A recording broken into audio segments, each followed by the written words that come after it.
Hey everyone, hope you're doing great. Welcome back to my channel. In today's video, we'll dive into what if Deku became a villain from the beginning. Smash that subscribe button, and be sure to peek at the description below. Let's begin. The afternoon sun cast long shadows across Aldera Junior High's courtyard as Izuku Midoriya sat hunched over his notebook, pencil flying across the page. His latest entry detailed the hero battle he'd witnessed that morning. Kamui Woods versus a villain with a metal manipulation quirk. Every movement, every technique, every possible counter-strategy filled the pages in his cramped but meticulous handwriting. Hero Analysis for the Future, Volume 13, he murmured to himself, adding a note about Kamui Woods' tendency to favor his right side when extending his branches. It was a tiny detail, probably meaningless, but Izuku had always believed that understanding heroes came from noticing the little things everyone else missed. The classroom was nearly empty, most students having rushed home the moment the final bell rang. Izuku preferred it this way. Fewer people meant fewer chances for, "What's this piece of trash?" The notebook was ripped from his hands before he could react. Izuku's heart sank as he looked up to see Katsuki Bakugo flanked by his usual cronies. The kid with the extending fingers and the one with wings too small to actually fly. They always traveled in a pack, like hyenas following their alpha. "Kaken, please give it back," Izuku said, his voice barely above a whisper. He hated how small he sounded, how his hands automatically moved to protect himself even though no blow had come yet. Bakugo flipped through the pages, his red eyes scanning the detailed analysis with a mixture of disgust and something else. Was it fear? Hero Analysis for the Future? He read the title with mock reverence before his face twisted into a sneer. "You still going on about this crap?" "It's not crap," Izuku said, surprising himself with the firmness in his voice. "Understanding heroes is important, even if you're a quirkless nobody?" Bakugo finished, small explosions crackling in his palm. The scent of nitroglycerin filled the air, acrid and threatening. "You really don't get it, do you, Deku? Someone like you could never be a hero. You're worse than worthless. You're a liability." The notebook burst into flames. Izuku watched, frozen, as months of work turned to ash in Bakugo's hands. Every observation, every theory, every dream he'd carefully documented, gone in seconds. The charred remains fell to the floor like black snow, and Bakugo ground them under his heel for good measure. "Just face reality," Bakugo said, his voice dropping to something almost conversational, which made it worse somehow. "You're quirkless. You're nothing. The best thing you could do is stop pretending otherwise." He turned to leave, then paused at the doorway. The afternoon light streaming through the windows cast his face in shadow, but his eyes seemed to glow with malicious inspiration. "You know, if you really want a quirk that badly, there might be a way." His grin was sharp enough to cut. "Take a swan dive off the roof and pray you get one in your next life." The words hung in the air long after Bakugo and his followers left, their laughter echoing down the hallway. Izuku remained frozen, staring at the ashes of his notebook. Slowly, mechanically, he knelt and began gathering the remains. His hands shook as he scooped up pieces of pages where fragments of words were still visible. Speed, weakness, pattern, now meaningless without context. He'd started keeping these notebooks when he was 4, the day after the doctor delivered his diagnosis. Quirkless. A word that had defined his entire existence since then. His mother had cried that day, apologizing over and over as if it were her fault. His father had simply left. And Kaken, his best friend, had become his worst tormentor. 13 volumes. 9 years of work. All because he believed that maybe, just maybe, understanding heroes deeply enough could make up for what he lacked. Izuku stood, clutching the pitiful remains of his work, and walked to the window. 5 stories below, the concrete courtyard waited. Bakugo's words echoed in his mind, "Take a swan dive off the roof." His hands gripped the windowsill until his knuckles turned white. It would be easy. So easy. No more Deku. No more pitying looks. No more pretending that studying and analyzing could somehow make him equal to those blessed with power. But as he stared down, something else stirred in his chest. Not despair. He was too familiar with that emotion for it to move him anymore. This was different. Harder. Colder. Anger. Why should he jump? Why should he be the one to disappear when he'd done nothing wrong except dare to dream? He'd spent years documenting heroes, admiring them, wanting nothing more than to join their ranks and save people. And what had it gotten him? Mockery. Violence. A suggestion that he'd be better off dead. Izuku's reflection stared back at him from the window glass, and for the first time, he didn't see a weak, quirkless boy. He saw someone who had survived 14 years of systematic cruelty, someone who had developed a mind sharp enough to dissect the fighting styles of professional heroes. Someone who had endured what would have broken others. The anger crystallized into something more useful, clarity. He left school with the ashes of his notebook in his backpack, taking a different route home than usual. His mind, freed from its usual spiral of self-doubt, began working in new directions. If hero society had no place for him, if his dreams were nothing but delusions to be burned and mocked, then perhaps he'd been looking at everything wrong. The shortcut through the underpass was darker than he remembered, the fluorescent lights flickering intermittently. Izuku barely noticed, lost in thought. He was so distracted that he almost missed the manhole cover shifting. Almost. His analytical mind, honed by years of observation, caught the movement in his peripheral vision. He jumped back just as viscous green sludge erupted from below, forming into a vaguely humanoid shape with bulging eyes and a mouth full of broken teeth. A medium-sized meat suit. The sludge villain gurgled, lunging forward. "You'll do perfectly." Time seemed to slow. Izuku's mind, usually paralyzed by fear and real danger, suddenly kicked into overdrive. The villain was liquid. Physical attacks would be useless. Fire might work, but he had none. The underpass was enclosed, limiting escape routes. The villain needed a host body, which meant Izuku dove to the side, grabbing a broken bottle from the ground. The villain's mass shifted to follow, exactly as predicted. Liquid-based quirks typically had a core mass that controlled the rest. Find that and, there. A slightly denser section near what passed for the villain's center. Izuku didn't think, just acted, jamming the broken bottle deep into the sludge. The villain recoiled with a shriek of pain. "You little brat!" It reformed, angrier now, but also warier. "How did you?" Liquid quirks maintained cohesion through a central nervous cluster, Izuku said, his voice steady despite his racing heart. "Disrupt that, and you lose control of your outer mass. It's basic quirk theory." The villain paused, genuinely taken aback. "You're just a kid." "How do you know that?" "I study heroes." The words tasted bitter now. "I study quirks.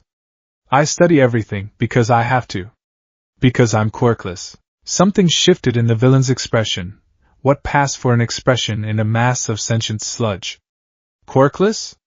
And you figured out my weakness just by watching?" "It wasn't hard," Izuku said, keeping the bottle between them. "You favor your right side when moving, suggesting that's where your core consciousness resides. You emerge from the sewers, meaning you're probably fleeing from something. Heroes, most likely. You're desperate for a host body, which means you're injured or exhausted." The villain actually laughed, a wet, bubbling sound. "Kid, you've got more brains than half the heroes I've fought. Shame you're on the wrong side." "Am I?" The question slipped out before Izuku could stop it. The distant sound of sirens made them both tense. The villain's form rippled with agitation. "Look, kid, I don't have time for philosophy. But let me give you some free advice. That brain of yours? It's wasted on heroes. They only care about flashy quirks and popularity rankings. But the League? We value different things. The League? League of Villains. New group, but we're growing. Always looking for people with unique perspectives." The sludge villain began retreating toward another manhole. "Think about it, kid. In this world, you can either be stepped on or do the stepping. Which would you rather be?" He disappeared into the sewers just as the sound of running footsteps echoed through the underpass. Izuku quickly pocketed the broken bottle and schooled his expression into one of shock and fear. Not difficult, given what had just happened. "Are you alright, young man?" The hero who arrived was someone Izuku didn't recognize, a C-lister at best, with some kind of speed quirk. "We received reports of a villain in this area. He went into the sewers," Izuku said, pointing. "Some kind of sludge quirk. He seemed injured." The hero barely glanced at him, already activating his communicator to report the sighting. You should head home. This area isn't safe. And just like that, Izuku was dismissed. No questions about how he'd survived an encounter with a villain. No interest in his observations. He was quirkless, which meant he was invisible. As he walked home, the villain's words echoed alongside Bakugo's. Two very different messages, but both highlighting the same truth. The world as it existed had no place for someone like him. His mother wasn't home when he arrived. She was working another double shift at the hospital. Izuku sat at his desk, staring at the empty space where his notebooks usually sat. 13 volumes of hero analysis, reduced to ash in his backpack. He pulled out his laptop and opened a new document. For a long moment, his fingers hovered over the keyboard. Then, slowly, he began to type. Villain Analysis for the Future, Volume 1. The first entry was about the sludge villain. Not just his quirk, but his psychology. His desperation. His connections. The League of Villains. Izuku had heard whispers about them on hero forums, a new organization that was recruiting aggressively. What kind of group actively looked for unique perspectives? His fingers flew across the keyboard as his mind raced in directions it had never been allowed to go before. If heroes represented the pinnacle of society, what did villains represent? The failures? The rejects? Or simply those who refused to accept their assigned roles? Hours passed unnoticed.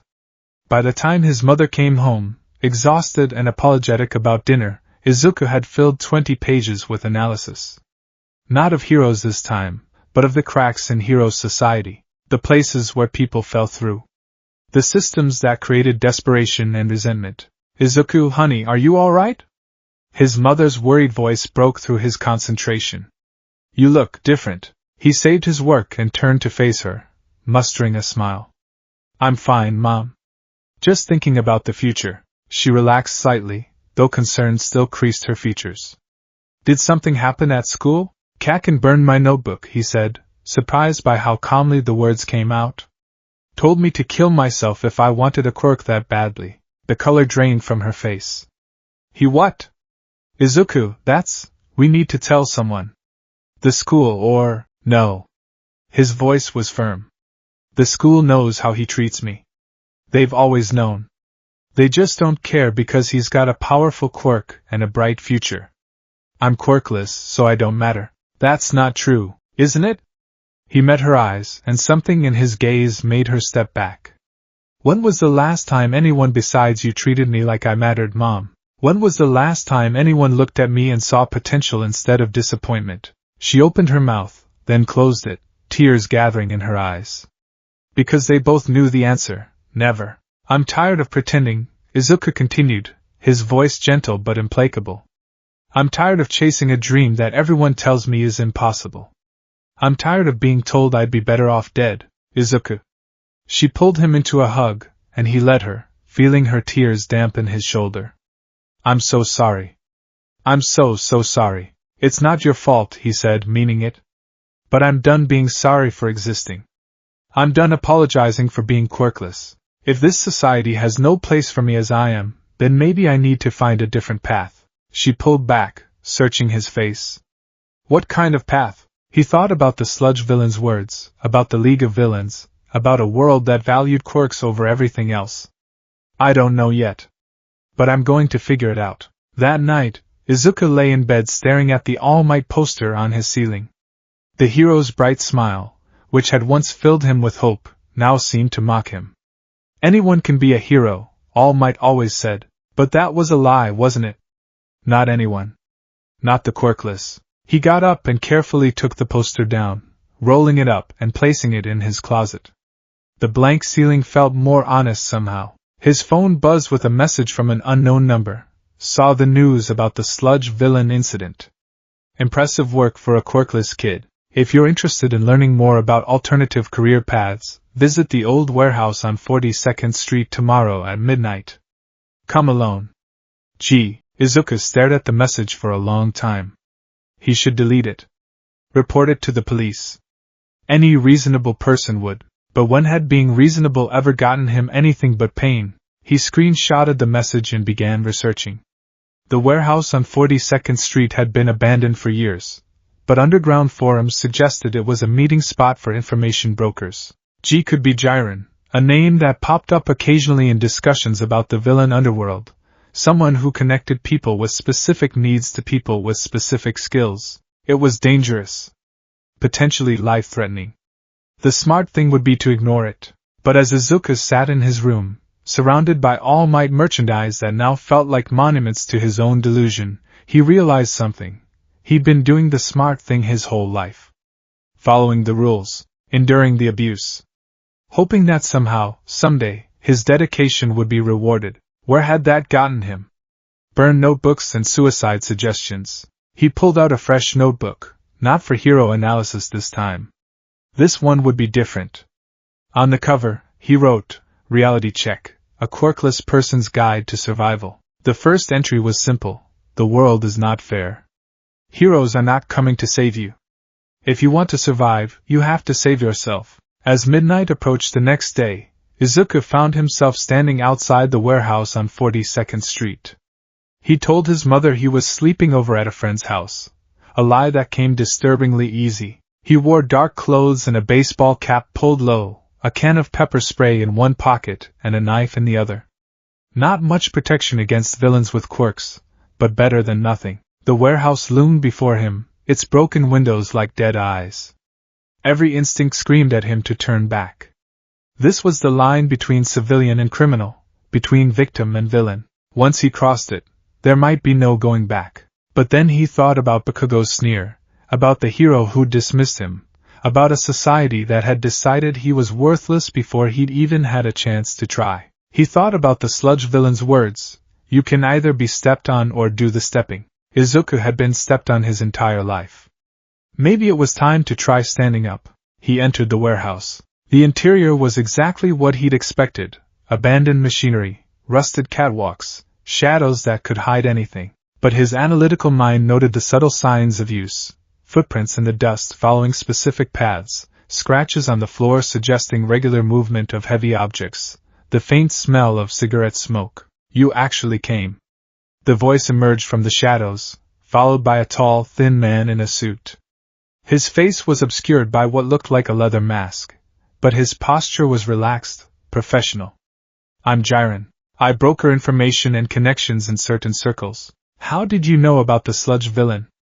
Izuku asked, proud that his voice didn't shake. "I have eyes everywhere, kid. Part of the job. What impressed me wasn't that you survived. Plenty of people get lucky. It's that you analyzed his weakness in real time and exploited it. Without a quirk." Jiren lit a cigarette, the ember glowing in the darkness. "That kind of tactical thinking is rare." The glow of Izuku's laptop screen cast harsh shadows across his face as he hunched over his desk at 3 a.m. His mother had gone to bed hours ago, leaving him alone with his research. The 15th tab in his browser showed another dead-end forum, full of wannabe villains bragging about petty crimes and edgy teenagers role-playing as hardened criminals. Useless. He closed the tab and rubbed his tired eyes. 3 weeks had passed since his meeting with Jiren, and the information broker had been true to his word, sort of. He'd given Izuku access to certain encrypted forums and dark web sites, but with a warning: information is currency in our world, kid. You want access to the real players? Prove you're worth their time. So far, Izuku had proven nothing except his ability to distinguish genuine criminal enterprises from teenage power fantasies. But he was learning. The villain underworld had its own ecosystem, its own rules and hierarchies. Just like hero society, but inverted. Where heroes sought fame and public adoration, successful villains cultivated fear and anonymity. Where heroes formed agencies and partnerships based on marketability, villains formed alliances based on mutual benefit and assured destruction. His notebook, Reality Check, Volume 2 now, was filling rapidly with observations. Unlike his hero analysis, these notes were encrypted and stored across multiple hidden drives. Paranoia, he was learning, was a survival skill. A notification popped up on one of the more legitimate forums he monitored. Someone was asking about Mount Lady's patrol patterns in the Kamino ward. The question was poorly phrased, obviously from an amateur, but it gave Izuku an idea. He'd been approaching this wrong, trying to force his way into established circles. Instead, why not create his own value? Pulling up his archived hero analyses, the digital copies Bakugo couldn't burn, Izuku began cross-referencing with recent news reports. Mount Lady had been patrolling Kamino Ward for 3 months now. In that time, she'd stopped 12 crimes, all following a predictable pattern. She favored dramatic entrances, which meant she positioned herself at specific vantage points. She avoided narrow alleys where her giant form would be a disadvantage. She took lunch breaks at the same 3 restaurants, rotating on a weekly schedule. All public information, if you knew where to look and how to connect the dots. Izuku created a new account on the forum using one of Jiren's provided VPNs and anonymity tools. Username, analyst_13. He typed up a response to the Mount Lady question, providing just enough information to be useful without revealing the full extent of his knowledge. Within minutes, he had 3 private messages. 2 were obviously scams, but the third, impressive work. How much for a full behavioral profile? Izuku stared at the message, his heart racing. This was it, the line between observer and participant. Once he sold information that could be used for criminal purposes, he'd be a criminal himself. No technicalities, no excuses. His phone buzzed. A text from an unknown number, but he recognized the format. One of Bakugo's lackeys, gloating about something that had happened after school. Izuku didn't even read it before deleting it. He'd been getting messages like these for weeks, ever since he'd stopped showing up to school on time to avoid the morning harassment. The school had called his mother about his tardiness, of course. She'd made excuses about medical appointments, and they'd pretended to believe her. Everyone was more comfortable with polite fictions than uncomfortable truths. Izuku turned back to his laptop and typed, 5,000 yen for basic patrol analysis. 15,000 for full psychological profile including weakness exploitation. Payment upfront, Bitcoin only. He'd researched cryptocurrency extensively, another skill the quirkless had to develop if they wanted to operate outside society's approved channels. Within an hour, he had his first payment. By dawn, he'd sold 3 more analyses, each one carefully scrubbed of any identifying writing patterns or personal insights. When his alarm went off for school, Izuku had made more money in one night than his mother made in a week at the hospital. The realization sat heavy in his stomach as he prepared for another day of pretending everything was normal. School had become a different kind of education lately. Where once Izuku had taken notes on hero studies and general academics, now he observed the social dynamics with clinical detachment. The same hierarchies that elevated Bakugo and diminished him existed everywhere in society. Quirk supremacy wasn't just bullying, it was systemic. Oi Deku! Bakugo's voice cut through his thoughts as he tried to slip into class unnoticed. Where the hell have you been every morning? Too scared to face me? Izuku met his eyes calmly, a reaction that clearly unsettled his former friend. I've been busy. Busy? Bakugo laughed, but there was an edge to it. Doing what? Crying to your mommy? Research, Izuku said simply, taking his seat. He pulled out a notebook, not his real one, but a decoy filled with mundane school notes. His actual observations were recorded on an encrypted phone app now. Bakugo's eyes narrowed. Something had changed in their dynamic over the past weeks, and he didn't like it. Deku had always cowered, always apologized, always looked at him with that mixture of fear and admiration that fed Bakugo's ego. This calm indifference was new. Unsettling. Research on what? He slammed his hand on Izuku's desk, small explosions crackling. More of your pathetic hero stalking? No. Izuku looked up at him with empty eyes. I've moved on to more practical subjects. Before Bakugo could respond, their teacher entered, forcing him to return to his seat. But Izuku could feel his glare throughout the class, could practically hear the gears turning in his head. Good, let him wonder. During lunch, Izuku found a quiet corner of the library and pulled out his secure phone. The morning's sales had generated follow-up requests. One client wanted information on Eraserhead, a challenging target given his underground status. Another was asking about the security systems at a specific bank. That one, Izuku declined. He had rules, lines he wouldn't cross. No information that would directly lead to civilian casualties.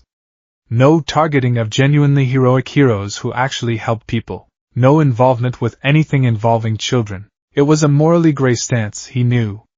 But in a world painted in black and white, gray was the only color that fit him. His phone buzzed with a message from Jiren.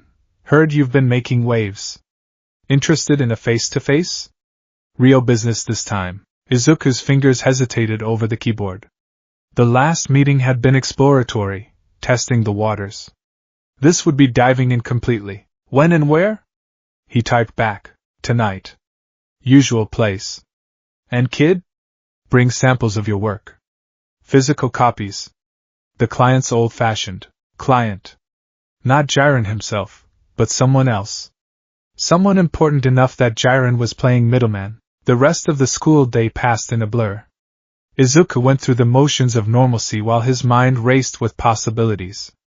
Who would want to meet him? What kind of samples should he bring? How could he ensure his safety? By the time he got home, he developed 3 different escape plans and a dozen contingencies. Izuku, honey, you're home early, his mother said, looking up from her medical journals. She'd been studying more lately, trying to qualify for a promotion that would mean better hours and pay. How was school? Educational, he said truthfully.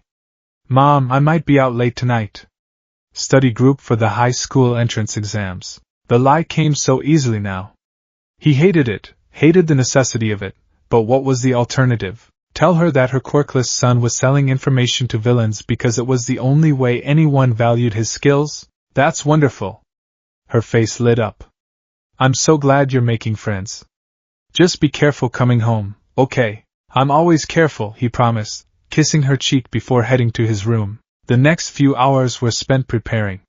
He printed out sanitized versions of his analyses, enough to show his capabilities without revealing his methods or the full extent of his knowledge. He dressed in dark, nondescript clothes with multiple pockets.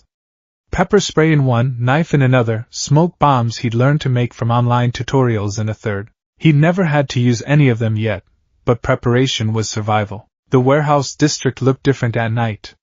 More alive, ironically. Shadows moved with purpose, and the abandoned buildings hummed with hidden activity. Izuku had learned to read the signs, which areas were truly empty, and which were claimed territory. Jiren was waiting outside the warehouse, smoking as usual. Punctual. I like that. He flicked the cigarette away and gestured for Izuku to follow. Few ground rules for tonight. No real names, no quirk usage, not that that's a problem for you. And whatever you see or hear doesn't leave this building. Clear? Crystal, Izuku said, his voice steady despite his racing heart. The interior had been transformed since his last visit. What had been empty space was now set up like a makeshift office, complete with tables, chairs, and laptop computers. 3 people waited inside, and Izuku's analytical mind immediately went to work. The first was a woman with long purple hair and an outfit that seemed designed more for distraction than protection. Midnight knockoff, his brain supplied. Probably a seduction or pheromone quirk. The way she held herself suggested combat training, though. The second was a man who seemed to be made partially of mist, no shadows. They writhed around him like living things. Defensive quirk, possibly transportation or concealment. The way he stuck to the edges of the room suggested a preference for support roles. The third made Izuku's blood run cold. He recognized him from underground hero forums, where his name was whispered with fear and respect, twice. A A-rank villain with a cloning quirk that made him incredibly dangerous and notoriously unstable. This the kid? Twice asked, his voice switching between tones mid-sentence. He doesn't look like much. He looks perfect for the job. Appearances can be deceiving, Jiren said smoothly. Analyst _13, meet some interested parties. They've been following your work on the forums. 13 analyses in 3 weeks, the woman said, her voice like honey over steel. Each one accurate, insightful, and actionable. Either you have an intelligence quirk you're hiding, or you're something even more interesting. I'm quirkless, Izuku said simply. There was no point hiding it. They'd find out eventually. Everything I do comes from observation and analysis. Quirkless? The shadow man spoke for the first time, his voice seeming to come from multiple directions. And you survived a meeting with the sludge villain through pure tactical thinking? So they knew about that. Izuku filed the information away. Jiren's network was more extensive than he thought. It wasn't that difficult, Izuku said, pulling out his prepared samples. Quirks follow patterns. Even the most chaotic abilities have rules and limitations. Understanding those patterns is just a matter of paying attention. He spread the papers on the table, each one a sanitized analysis of a different hero. Twice leaned forward, his mask making it impossible to read his expression. This is good stuff. This is basic crap anyone could figure out. His contradictory statements seemed involuntary, like a tick. These are simplified versions, Izuku said calmly.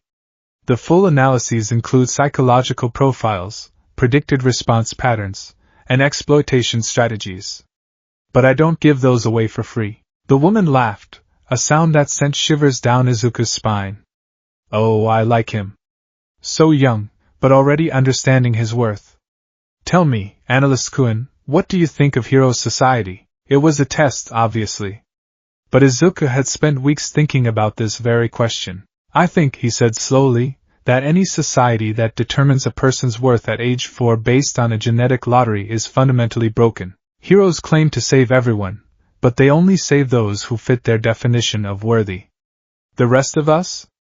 He shrugged. We're acceptable casualties. Bitter, the Shadow Man observed.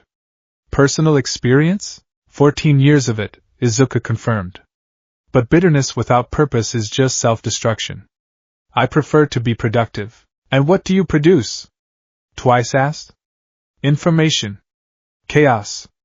Both. Options, Izuku said. Information creates options.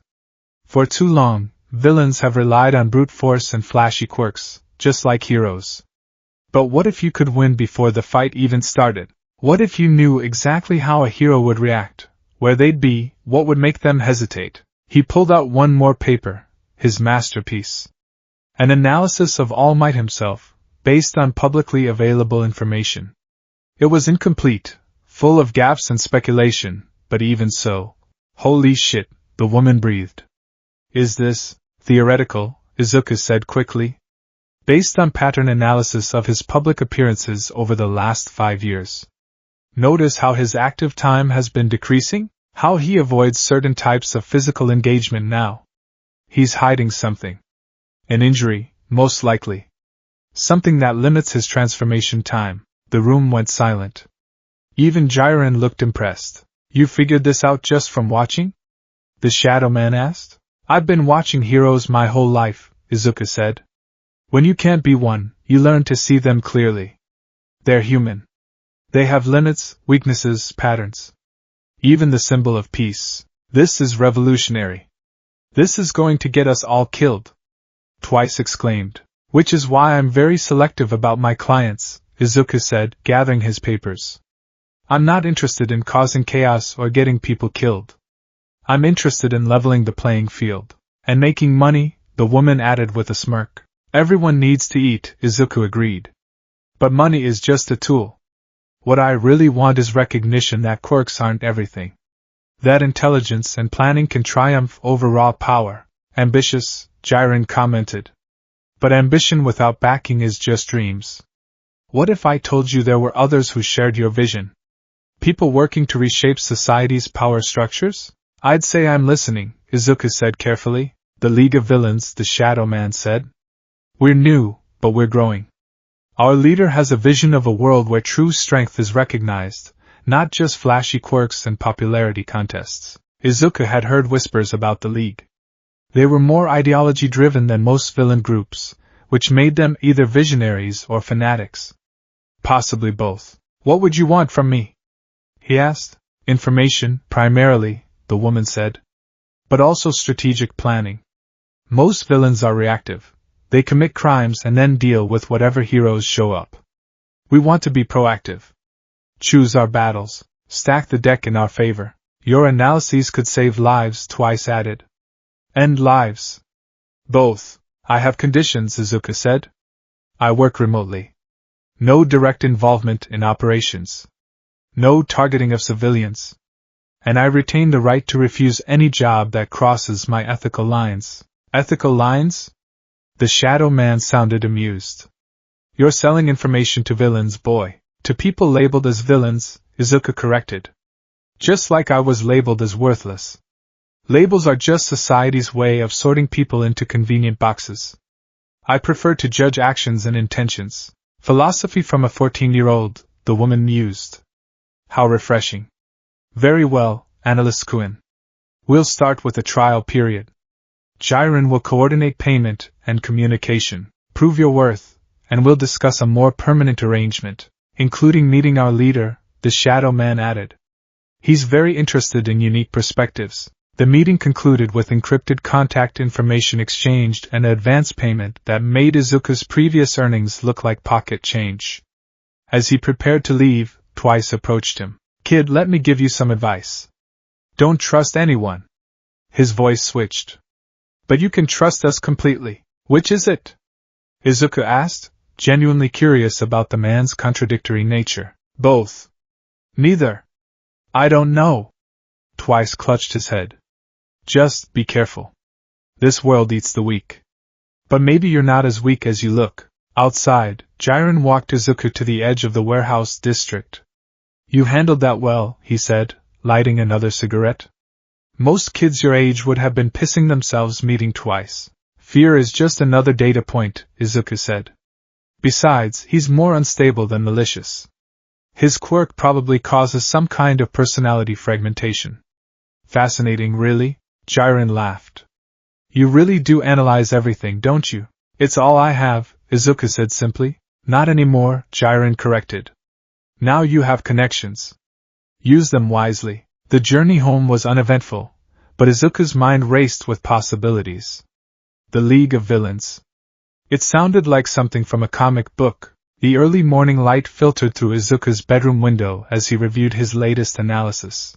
3 months had passed since his first meeting with the League, and his reputation in the underground had grown steadily. The analyst was now a name whispered with respect in certain circles, the mysterious information broker who could dissect a hero's fighting style from public footage alone. His laptop displayed multiple windows, hero news feeds, police scanner frequencies, and encrypted messaging apps.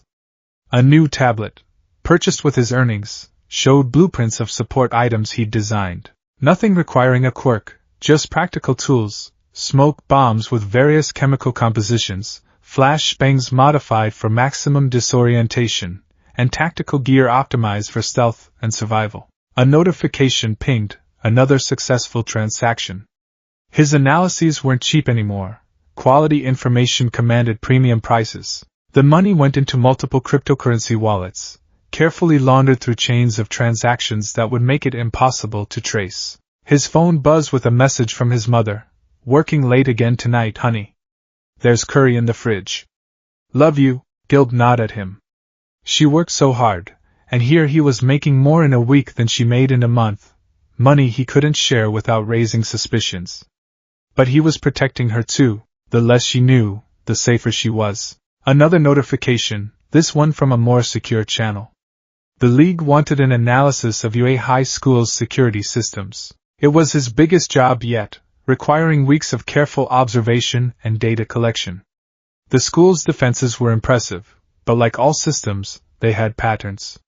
Weaknesses. His fingers flew across the keyboard, compiling his findings. UA Security Analysis version 3.1. Primary defense systems, automated turrets, non-lethal, motion sensors, coverage gaps in sectors 7 and 12, reinforced walls, structural weak point near old training ground, security robots, predictable patrol patterns, notable personnel, present mic, morning patrols, eastern perimeter, Eraserhead, random sweeps, favors rooftop approaches, Nizu, direct access to all systems, primary threat. A message popped up from Kurojiiri, the shadow man he met that first night. Analysis received. The boss is impressed. Meeting requested. Izuku's heart rate spiked. The League's leader, the mysterious All for One, had never requested a direct meeting before. This was either an opportunity or a trap. Possibly both. But before he could respond, another message appeared on his screen. This one from an old friend. Deku, you piece of shit. I know you're up to something. Meet me after school or I'll tell everyone about your little research projects, Bakugo. Of course. Izuku leaned back in his chair, considering his options. He'd been careful to maintain his cover at school, still taking notes, still appearing meek and harmless. But Bakugo wasn't stupid. He noticed the changes, the new clothes, the confident posture, the way Izuku no longer flinched at his explosions. Time to deal with this distraction. School had become almost surreal lately. Izuku sat through classes, taking legitimate notes, while his tablet recorded everything for later analysis. His classmates' quirk training sessions were particularly valuable. Watching how they developed their abilities provided insights into potential weaknesses. Bakugo cornered him during lunch, as expected. His cronies had positioned themselves to block any escape routes, an amateur tactical move that Izuku noted with detached amusement. What's so funny, Deku? Bakugo growled, small explosions crackling in his palms. Finally lost it completely? Just appreciating the irony, Izuku said calmly. You're so focused on blocking physical escape routes that you haven't considered other options. What other? Izuku's hand moved to his pocket, where his phone was already recording. Assault is still a crime, Kaken. Even for future heroes. Bakugo's eyes narrowed. You threatening me? Not at all. Just stating facts. Like the fact that I've documented every instance of quirk-based bullying you've committed. Times, dates, witnesses. The suggestion that I should kill myself, that was particularly interesting. Wonder what the UA admission board would think. The color drained from Bakugo's face. You wouldn't dare. The old Deku wouldn't, Izuku agreed. But I'm not him anymore. I've learned a lot lately about how information can be power. What happened to you? Bakugo's voice held something new, uncertainty, maybe even fear. You used to be worthless? A punching bag? Someone you could step on to make yourself feel stronger? Izuku's smile was cold. Like I said, I've learned a lot.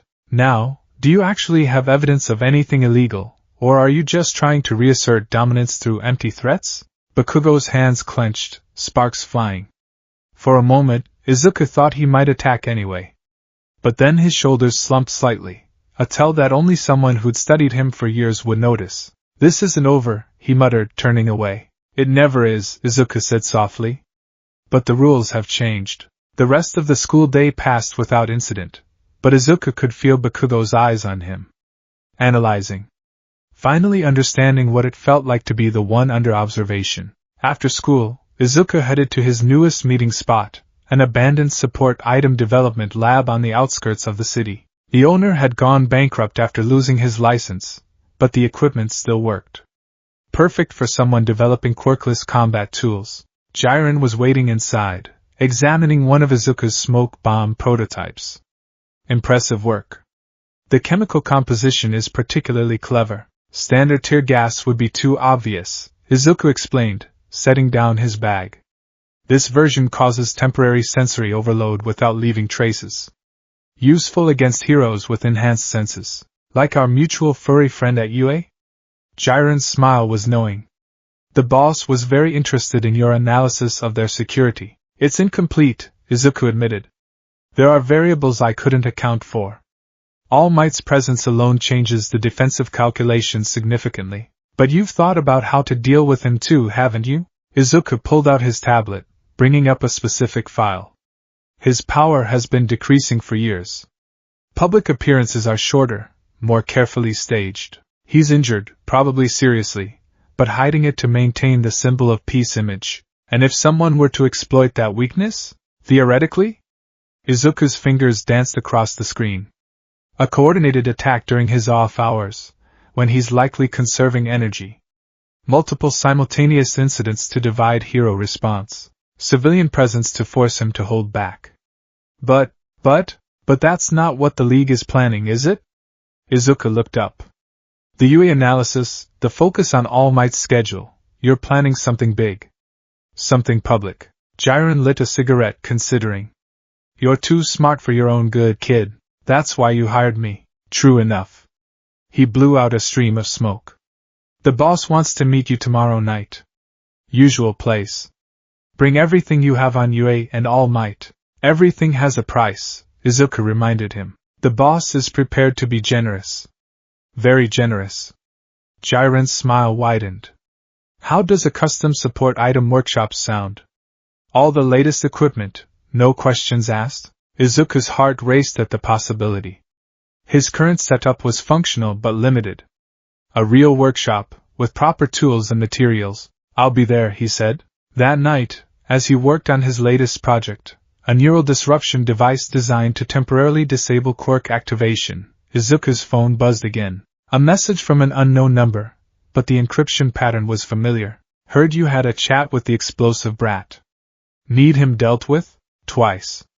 The unstable villain had taken an oddly protective interest in Izuku lately, offering to eliminate anyone who threatened him. No violence necessary, Izuku typed back. I have it handled. You sure? I could clone him and make him fight himself. That would be hilarious. That would be terrible. Save it for more important targets, Izuku suggested. How's the new costume working out? He designed some modifications for Twice's outfit, incorporating materials that helped stabilize his mental state without restricting his quirk. It was a delicate balance, but the results had been promising. It's perfect. It's garbage. But mostly perfect.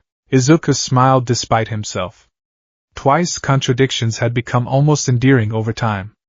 The villain might be unstable, but his loyalty was genuine, a rare commodity in their world. The next day at school, Izuku noticed something different. Bakugo was watching him, yes, but not with his usual anger. The explosive teen's eyes held something closer to calculation. Recognition. During Hero Studies class, when they were discussing tactical analysis, Bakugo actually raised his hand. What about quirkless tactics? He asked, making the whole class stare. Everyone's focused on quirk matchups, but what about someone who has to rely on strategy instead of power? The teacher blinked, clearly thrown by the question. Well, that's not really relevant for hero work, isn't it? Bakugo's eyes found Izuku's. If a quirkless person could analyze and counter pro heroes, wouldn't that make them more dangerous than someone with a flashy quirk? The class erupted in nervous laughter, but Izuku felt ice in his veins. This wasn't a threat, it was worse. Bakugo was starting to figure it out. After class, Izuku deliberately took his time packing up, waiting until they were alone. Interesting question, Kaken, he said quietly. Almost like you've been giving it some thought. You've changed, Bakugo said bluntly. The notebooks, the confidence, the way you move, you're not just analyzing heroes anymore, are you? What exactly are you implying? I don't know yet. Bakugo's hands were steady, no explosions in sight. But I'm starting to understand why you always watched so carefully. Why you took all those notes. You were learning how to beat us. Us? Izuku raised an eyebrow. You mean heroes? Don't play dumb, Deku. It doesn't suit you anymore. Bakugo stepped closer, voice dropping. Whatever you're involved in, whatever you're planning, I'm going to figure it out. And when I do, you'll what? Izuku met his gaze calmly. Turn me in? Based on what evidence? Or maybe you'll try to beat a confession out of me. Prove exactly what I've been documenting all these years. I could just follow you, Bakugo suggested. See where you really go after school. You could, Izuku agreed. But consider this. If I am what you suspect, if I have been analyzing heroes and their weaknesses all this time, what makes you think I haven't planned for exactly that scenario? The thread hung in the air between them, all the more effective for being hypothetical. Bakugo's jaw clenched, but he said nothing. Have a good evening, Kaken, Izuku said pleasantly, shouldering his bag. Try not to think too hard about it. Wouldn't want you to hurt yourself. He left Bakugo standing there, mind already turning to the night's meeting. The explosive teen was becoming a problem, but also an opportunity. His suspicions could be useful, properly directed. The warehouse was different when Izuku arrived that night. More guards, better security. He recognized some faces from his information network, high-ranking villains who usually operated in the shadows. Kurojiri materialized beside him. The boss is ready. Follow me. They moved through dark corridors to a room Izuku had never seen before. It was well lit, almost clinical, with screens displaying various security feeds. And at the center, "Welcome, young analyst," said a voice that seemed to fill the room. I've been looking forward to meeting you. The figure in the chair was massive, his face obscured by what looked like life support equipment. But even through the machinery, Izuku could feel the weight of his presence. All for one. The boogeyman of the underground. The man who could steal quirks. The pleasure is mine, Izuku said, proud that his voice remained steady. I brought the analyses you requested. Yes, your work on UA's security was particularly impressive. All for one gestured to a chair. But I'm more interested in how you came to be here. A quirkless child who can dissect hero operations better than most professional villains. Who turns society's rejection into a weapon. Tell me, what drives you? Izuku considered his answer carefully. This wasn't just conversation, it was an evaluation. Understanding, he said finally. Everyone told me I couldn't be a hero without a quirk, so I learned everything about heroes instead. Their powers, their patterns, their weaknesses. And the more I learned, the more I saw how broken the system really is. Go on. Hero society is built on a lie, Izuku continued, warming to his subject. They claim to protect everyone, but they really only protect their own image. They let people like me fall through the cracks because we don't fit their narrative. So I decided to write my own narrative. By selling their secrets to villains? By proving that power isn't just about quirks. Izuku pulled out his tablet. Look at this. I've mapped every major hero agency's response patterns. Their blind spots. Their psychological weaknesses. Not through any quirk or special ability, but through observation and analysis. In a way, being quirkless made me stronger. I had to learn to see what others missed. All for one was silent for a long moment. Then he laughed, a sound that sent chills down Izuku's spine. You remind me of myself, long ago, he said. Before quirks, when humanity had to rely on intelligence and innovation. The so-called heroes have become lazy, relying on their powers instead of their minds. But you could help change that. What exactly are you proposing? A partnership. All for one leaned forward. I could give you a quirk, you know. Any quirk you wanted. But something tells me you'd refuse. I would, Izuku confirmed. Getting a quirk now would validate their system. Prove that you need one to have value. I'd rather prove them wrong. Exactly what I hoped you'd say. The villain's satisfaction was palpable. Instead, I'm offering you resources. A proper workshop. Access to our full network. The chance to help reshape society itself. In exchange for? Your continued analysis work, of course. And your help with a special project. All for one gestured to one of the screens, showing UA's campus. We're planning something unprecedented. A message to Hero Society that their time is ending. And you, my young friend, are going to help us design it. Izuku stared at the screen, mind already racing with possibilities. This was it, the chance to prove everything he'd been working toward. To show that a quirkless Deku could bring down the very symbol of Hero Society. When do we start? He asked.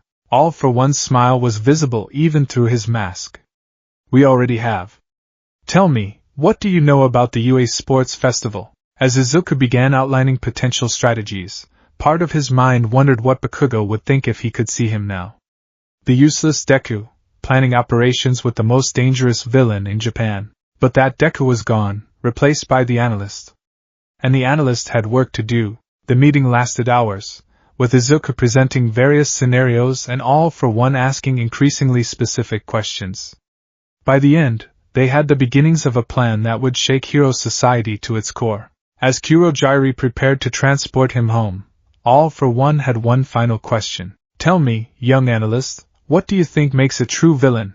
Izuku thought about Bakugo, about the teachers who'd ignored the abuse, about a society that had tried to crush his dreams. Someone who refuses to accept the role they're given, he said. Someone who looks at an unjust world and decides to change it, whatever the cost. Well said. All for one's voice held genuine approval. Welcome to the League, analyst. Together, we're going to rewrite the rules of this game. That night, as Izuku updated his files with new information, he received one final message.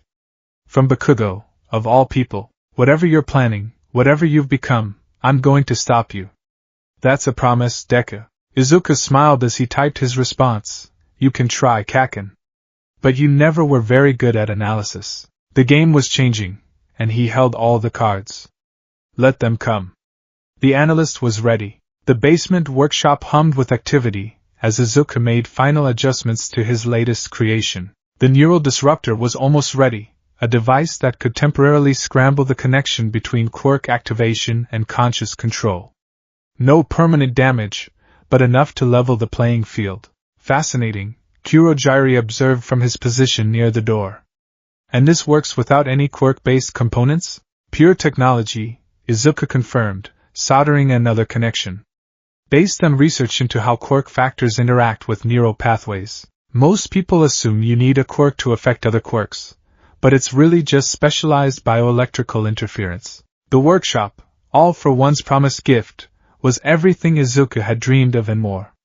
State-of-the-art equipment, unlimited materials, and complete privacy. The perfect playground for a quirkless genius with villainous inclinations. His phone buzzed, another message from Bakugo.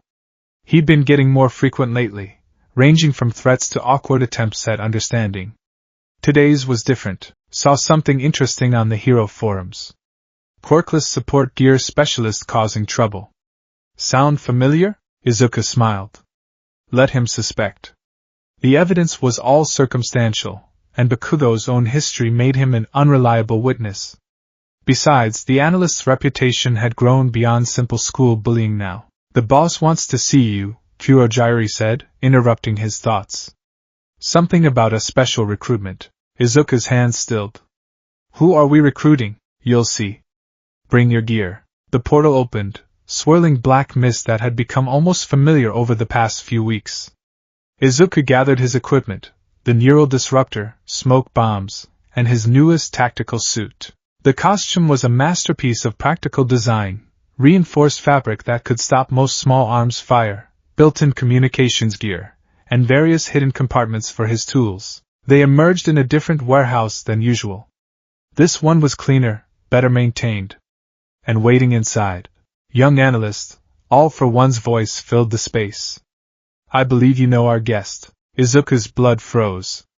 Standing in the center of the room, looking simultaneously terrified and furious, was Tamura Shigaraki. The infamous villain's hands twitched at his sides, decay quirk barely contained. This is your strategic genius? He's just a kid who's done more damage to Hero Society in 3 months than you have in 3 years, all for one said mildly. Sit down, Tamura. You both have much to learn from each other. Izuku studied Shigaraki carefully. The villain's appearance was deliberately intimidating, hands covering his body like some grotesque armor, red eyes burning with hatred. But underneath, you're all for one's successor, Izuku said, pieces clicking into place. The one being groomed to lead the league. But you're having trouble coordinating larger operations. Shigaraki's hands clenched. Watch your mouth, brat. He's right though, isn't he? All for one's amusement was clear. You have power, Tamura, but power without direction is just chaos. The analyst here understands something you're still learning. True victory requires strategy. I don't need strategy lessons from some quirkless. What's your goal? Izuku interrupted, pulling out his tablet. Not just destroying things, that's too simple. You want to tear down Hero Society itself. Show everyone how fake their piece really is. Right. Shigaraki paused, caught off guard by the accurate assessment. But random destruction won't accomplish that, Izuku continued, bringing up his files. It just reinforces their narrative about villains being mindless criminals. If you want to really shake their faith, you need to be smarter. More systematic. He projected a map of hero activity onto the wall. Look at these patterns. Response times, patrol routes, media coverage. Every time you attack randomly, you're playing into their hands. But if we coordinate, plan our moves, we could make them dance to our tune, Shigaraki finished, a new light entering his eyes. Show everyone how useless their precious heroes really are. Exactly. Izuku smiled, recognizing the spark of understanding. I've been analyzing UA's security for weeks. Their sports festival is coming up, the perfect stage to demonstrate the flaws in their system. The sports festival? Shigaraki leaned forward, scratching his neck thoughtfully. All those heroes in one place, showing off like peacocks. While we prepare something much bigger, Izuku confirmed. But it has to be precise. Calculated. Every move designed to maximize impact while minimizing actual casualties. Why minimize casualties? Shigaraki demanded. They deserve to suffer, because dead martyrs inspire heroes, Izuku explained patiently. But exposed weaknesses? Failed protectors? That destroys faith. And once people lose faith in heroes, they'll have to face how fragile their peace really is. Shigaraki's smile was terrible and beautiful. You're not just analyzing their quirks, are you? You're analyzing their whole system. Finally, you begin to understand, All for One said approvingly. This is why I brought you together. Tamura's power and passion, combined with the analyst's strategic mind. Together you could accomplish what I never could, the complete dismantling of Hero Society. Izuku pulled up more files, showing various scenarios he mapped out. Shigaraki's initial hostility faded as they discussed possibilities, his tactical instincts engaging with Izuku's methodical planning. Hours passed as they refined their plans. Shigaraki's knowledge of the villain underground complemented Izuku's hero analysis perfectly. By the time they finished, even Kurojiiri seemed impressed. This could actually work, Shigaraki admitted, scratching his neck less frantically now. But why help us? What does a quirkless kid get out of destroying Hero Society? Izuku considered his answer carefully. They told me I couldn't be a hero without a quirk. That I was worthless, useless, better off dead. So I decided to prove them right, and wrong. I'll never be a hero by their definition, but I can show everyone that quirks aren't everything. That someone they dismissed as powerless can bring their whole system crashing down. Revenge, then? Justice, Izuku corrected. For everyone they've stepped on in their quest for glory. Every person deemed worthless because their quirk wasn't flashy enough, or because they had no quirk at all. We're going to show them that power comes in many forms. Shigaraki laughed, a harsh, broken sound that somehow conveyed genuine appreciation. You know what, kid? I think I'm starting to like you. You're not just playing villain, you really want to burn it all down.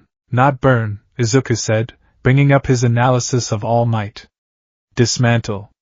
Piece by piece, until nothing remains but the truth they've been hiding. Speaking of truth, All for One interjected, there's something you should know about All Might's condition. Something that will make your analysis even more valuable. The next hour changed everything. All for One revealed the truth about All Might's injury, about One for All, about the secret war that had been raging behind the scenes for generations.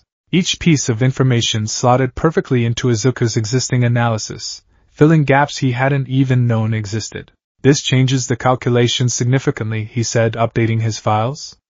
If All Might is looking for a successor, the sports festival would be the perfect scouting ground. We could use that. Now you're thinking like a true strategist, All for One approved. But remember, this information is extremely sensitive. Only those in this room know the full truth. Speaking of truth, Shigaraki said suddenly, what's your real name, analyst? Can't keep calling you that if we're working together. Izuku hesitated. His identity was his last real secret, his final protection. But if they were really doing this, Midoriya, he said finally. Izuku Midoriya. But most people call me Deku. Deku? Shigaraki's eyes narrowed. Like useless? It was meant as an insult, Izuku explained. But I'm repurposing it. Let them think I'm useless. It makes victory that much sweeter. I still prefer analyst, Shigaraki decided. It fits better. The name they gave you doesn't matter anymore. What matters is what you choose to become. Coming from someone covered in dismembered hands, it was surprisingly profound. The meeting concluded with concrete plans for the sports festival operation. As Kurojiiri prepared to transport him home, Shigaraki caught Izuku's arm. One more thing, he said, voice low. There's a kid at UA. Explosive quirk, anger issues. Keeps posting about quirkless vigilantes on hero forums. Know anything about that? Izuku's expression didn't change. Katsuki Bakugo. Former childhood friend turned bully. He's suspicious but has no proof. I'm handling it. Want me to handle it permanently? No, Izuku said firmly. He's more valuable alive. His guilt and paranoia are useful tools. Besides, killing him would just create another martyr. Shigaraki studied him for a moment, then nodded. You really do think of everything, don't you? I have to, Izuku said simply. It's my only power. Back in his workshop, Izuku received another message, this one from an unknown number. Heard you met the hand man. Thoughts? He's crazy. He's a genius. Both, twice. Of course, he has potential, Izuku typed back. Just needs proper direction. Like you're giving us all. You're manipulating us. But in a good way, Izuku smiled despite himself. Twice contradictions were becoming almost comforting. At least he was honest about his instability. A final message came through as he was packing up his equipment. From Bakugo again. Remember when you used to want to be a hero?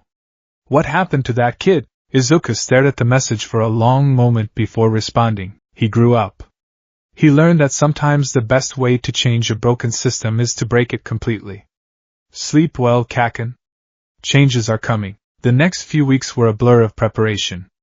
Izuku divided his time between his workshop, strategy sessions with Shigaraki, and maintaining his cover at school. The sports festival was approaching rapidly, and everything had to be perfect. His mother noticed his increased absences, of course.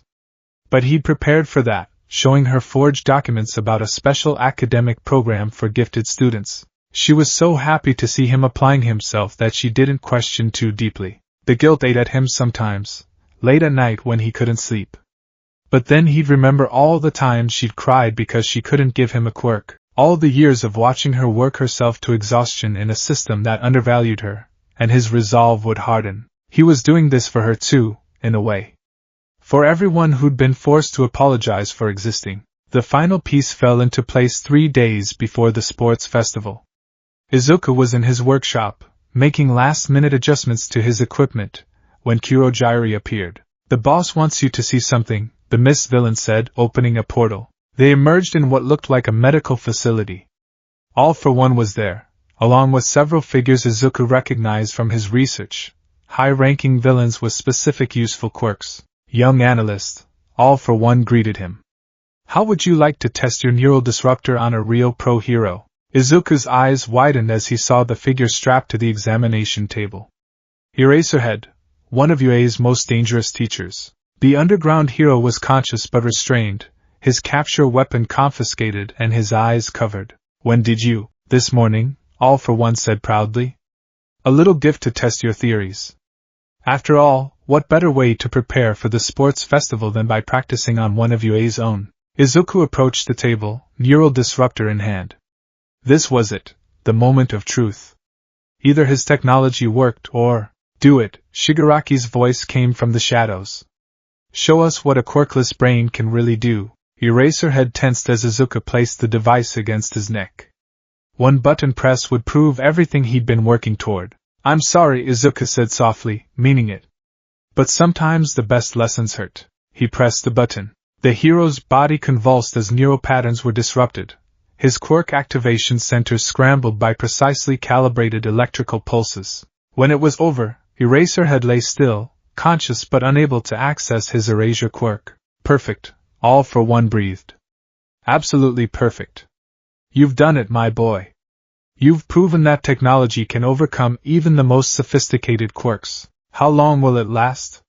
Shigaraki asked, scratching his neck excitedly. About 6 hours, Izuku said, checking the readings. Any longer risks permanent damage, which isn't our goal. We want him functional for what comes next. And what comes next? Eraserhead's voice was hoarse but steady. Izuku leaned down, making sure the hero could hear him clearly. Next, we show the world that their protectors aren't as strong as they think. That all their power can be taken away by someone they called useless. A quirkless Deku with a brain and a purpose. You're making a mistake, Eraserhead said.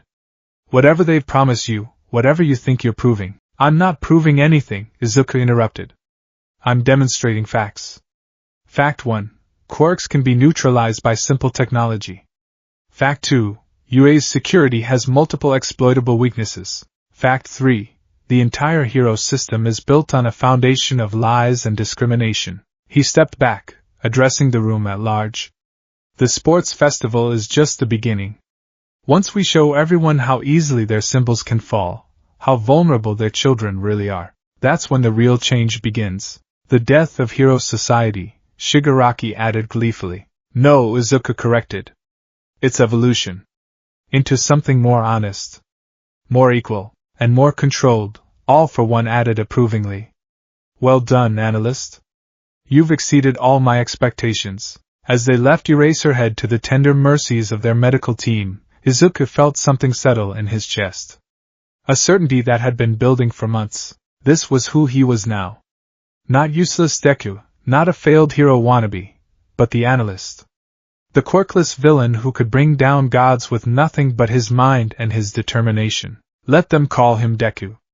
Let them underestimate him. He had work to do. The command center hummed with activity as Izuku monitored multiple screens, each showing different areas of the USJ facility. Weeks of planning had led to this moment, and everything was proceeding exactly as calculated. Portal team in position, Kurogyri reported through the secure channel. Awaiting your signal. Noma containment stable, another voice confirmed.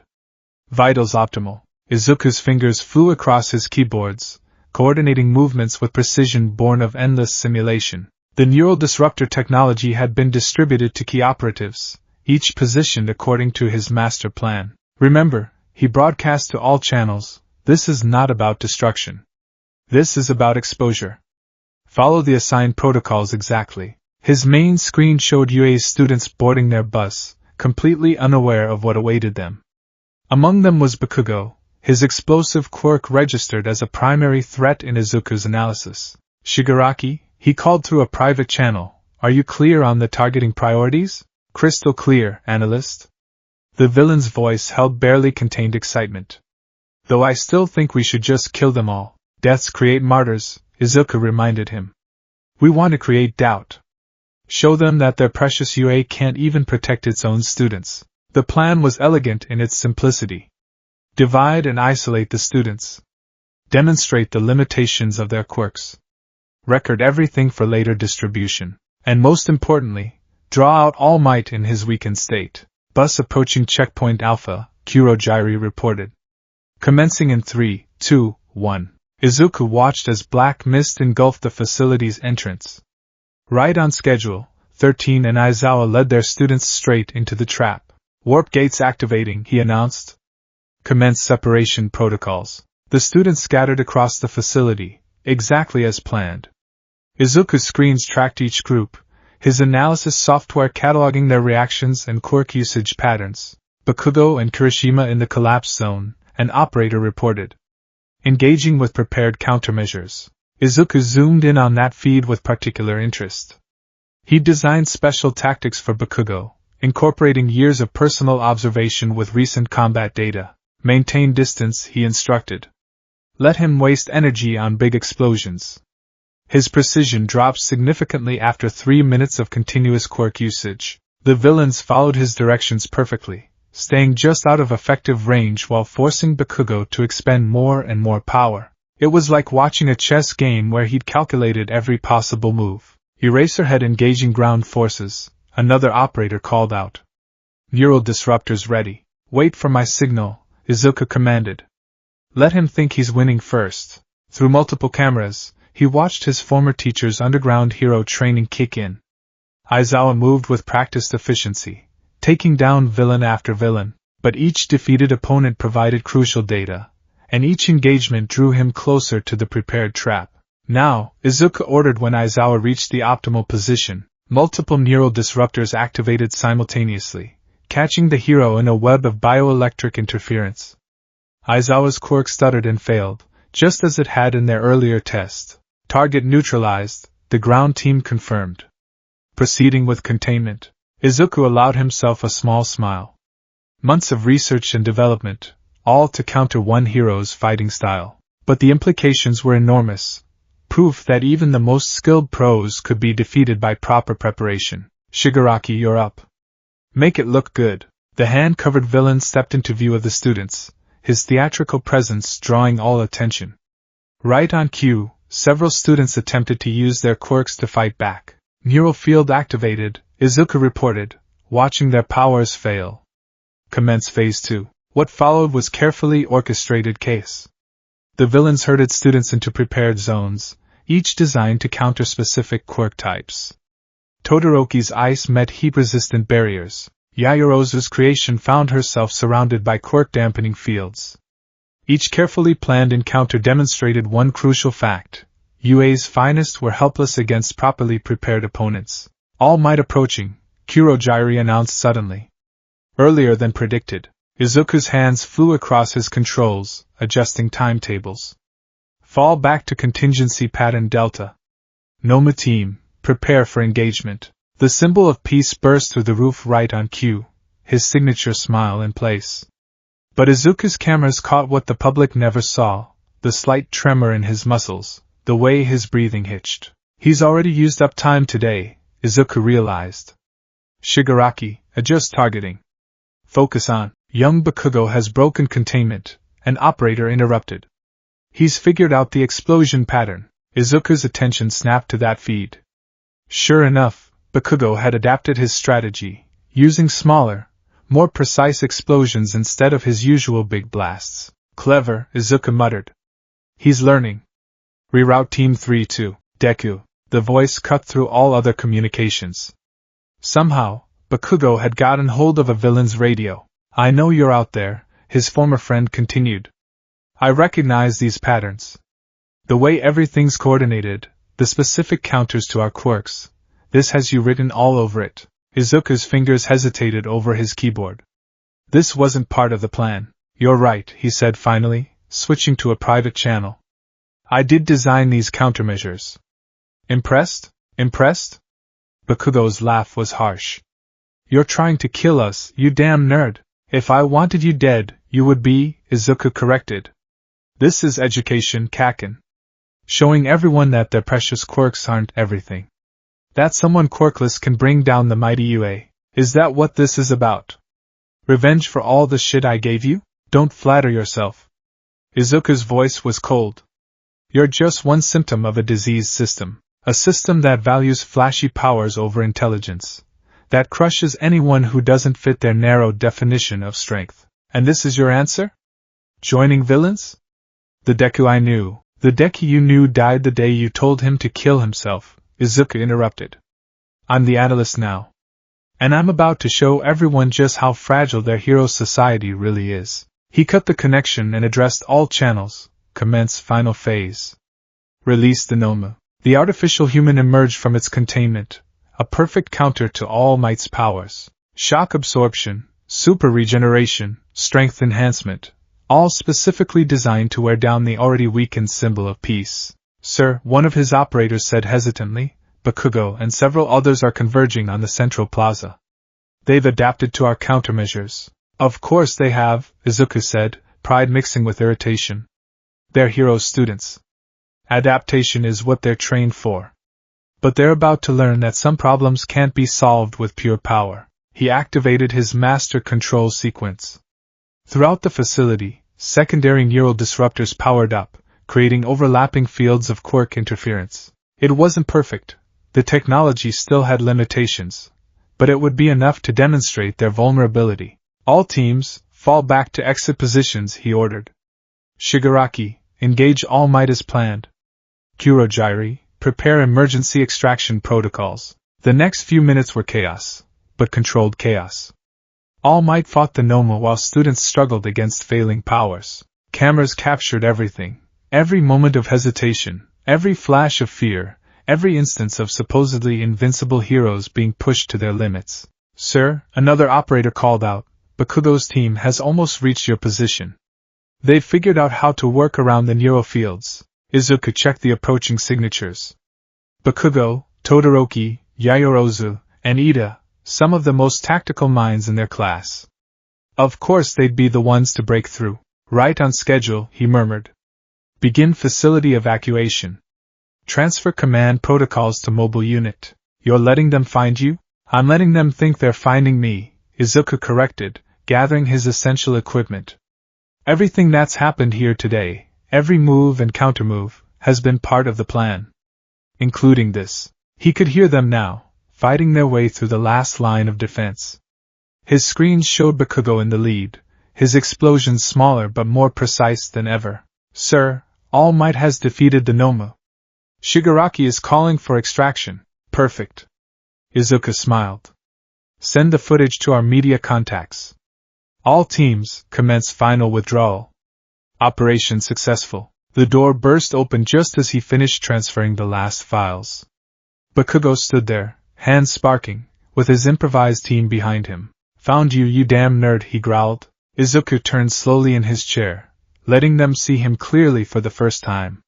His tactical suit was a far cry from their hero costumes, all practical functionality without flash. The mask covering the lower half of his face concealed any expression, but his eyes were cold and calculating. Congratulations, he said calmly.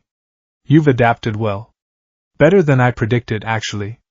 But then, that's why I chose this class for our demonstration. Demonstration?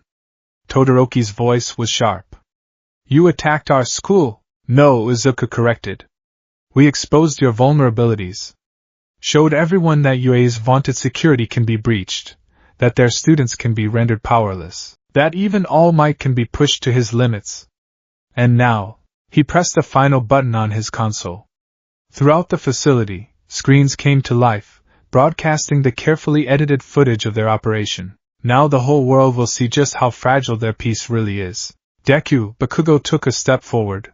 Whatever you think you're proving, I've already proven it, Izuku interrupted. Look around you, Kaken. Look how far the useless, quirkless Deku has come. I brought UA to its knees with nothing but preparation and intelligence. What does that say about your precious hero society? It says you're a villain, Ida declared. When we're going to stop, are you? Izuku's hand moved to his belt. Are you sure your quirks are even working right now? They hesitated, suddenly aware of the subtle wrongness in their powers. The neural field had been affecting them the entire conversation. Bastard, Bakugo snarled, but his explosions were weakening. What did you do to us? I leveled the playing field, Izuku said simply. Showed you what it feels like to be powerless. To have your strength stripped away by forces you don't understand. How does it feel, Kaken, to be the useless one? A black portal opened behind him. Kurogyri, right on schedule. This was just the beginning, Izuku told them as he stepped backward. Everything changes after today. The age of unchallenged heroes is over. We'll find you, Bakugo promised. Whatever you're planning next, oh, I'm counting on it. Izuku's smile was visible even through his mask. After all, what's the point of proving quirks aren't everything if I don't have the strongest quirk users trying to stop me? The portal closed just as Bakugo lunged forward, leaving the hero's students alone in the command center. But Izuku's voice echoed through the facility's speakers one final time. Thank you for participating in today's demonstration. Consider this your first real lesson in heroics. Power isn't everything. Intelligence, preparation, and determination can overcome any quirk. Remember that when you see yourselves on the news tonight. Back in his workshop, Izuku watched as the media exploded with the leaked footage. UA's reputation was already taking hits, with commentators demanding explanations for their security failures. Masterfully done, all for one's voice came through his private channel. You've shaken their confidence more thoroughly than any direct attack could have. Thank you, sir, Izuku replied, already working on his next analysis. But this was just the opening move. Now that they know their weaknesses can be exploited, they'll adapt. Improve their security, train their students better, and you'll be ready for whatever changes they make, all for one finished. Because that's what you do best, isn't it? Analyze, adapt, overcome. Always, Izuku agreed, pulling up his files on the upcoming sports festival. After all, I'm just a quirkless nobody. What choice do I have but to work harder than everyone else? His phone buzzed with a message from Shigaraki. Next time, I want more direct action. But, your way was interesting too. Maybe there's something to this strategy thing. Another message followed, this one from Twice. You're a genius. You're insane. Both. Neither. I can't decide. And finally, one from Bakugo. This isn't over, Deku. You want to prove quirkless people can be strong? Fine. But do it as a hero, not a villain. Izuku's response was simple. Heroes maintain the system. Villains change it. And change is what we need most. He turned back to his work, already planning the next phase. The USJ incident was just the beginning, a demonstration of capability. The sports festival would be something else entirely. The world had seen what a quirkless villain could do. Now it was time to show them why they should be afraid. The analyst had more lessons to teach. The morning after the USJ incident, Aldera Junior High received an anonymous email. Attached was a video file showing a younger Katsuki Bakugo telling a quirkless student to jump off the roof. The timestamp matched perfectly with school records. The sender's message was simple. How many villains has your system created? Izuku watched from his usual seat as chaos unfolded. Teachers huddled in corners, whispering urgently. Students cast nervous glances at Bakugo, who sat rigid at his desk, hands smoking slightly. The video had been carefully edited, of course. Just enough context to be damaging, but not enough to identify the quirkless victim. Not that it mattered, Bakugo knew exactly who was behind this. Psychological warfare, Izuku muttered to himself, making notes on his tablet. Phase 1, introduced out. His phone buzzed with an incoming message from Shigaraki. Media's having a field day. UA's golden boy exposed as a bully. Beautiful work. Another message followed, this one from Twice. You're destroying him. You're helping him grow. Both. Izuku smiled behind his notebook. Twice wasn't entirely wrong. This was destruction and growth combined. Breaking down Bakugo's carefully constructed image while forcing him to confront his own actions, the teacher cleared his throat nervously. In light of recent events, we'll be having a special assembly about bullying and proper quirk usage. Bit late for that, someone muttered, loud enough to carry. Bakugo's desk crackled with small explosions, but he remained silent. His usual swagger was notably absent.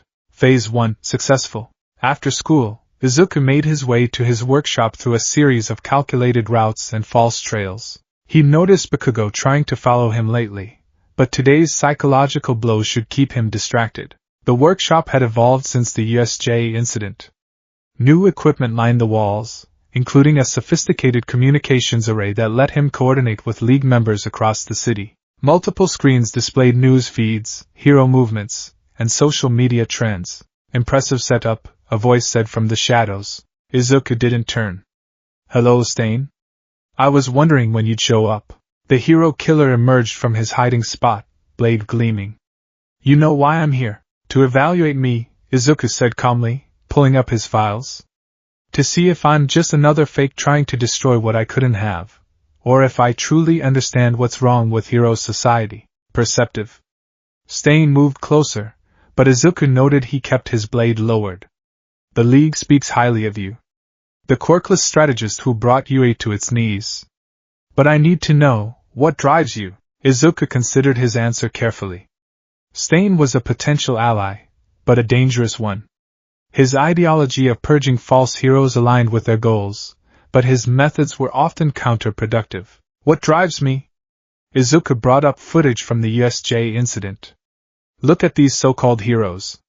They've built an entire society around quirk supremacy, convinced everyone that power is all that matters.